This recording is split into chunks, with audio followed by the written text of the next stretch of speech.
In recent weeks, there has been mounting speculation that the government of Ethiopia has missed several interest payments on commercial loans, including perhaps a Eurobond tranche payment that was due in June.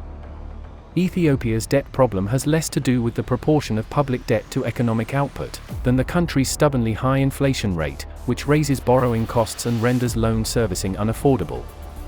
Even while there has been no official confirmation of such non-payment events, Ethiopia has an exceptionally tight timeframe to restructure or reprofile some of its least affordable debt. Ethiopia first requested debt relief under the G20 Common Framework over 2 years ago, but the application has been stalled.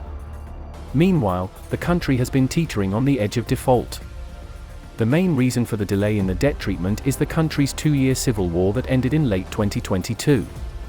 The US and the IMF refused to proceed with debt treatments as long as the war raged.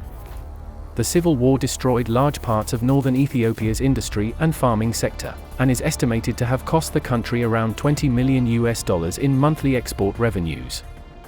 Combined with high inflation, economic disruption, and external factors such as the war in Ukraine, Ethiopia now suffers from substantial external financing gaps.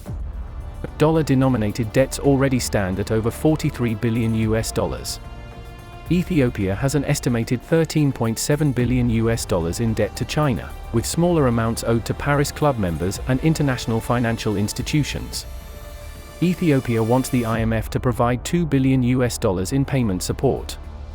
However, the IMF has calculated that Ethiopia faces financing gaps of at least $6 billion until 2026, meaning the country would still be $4 billion short even if the loan were approved.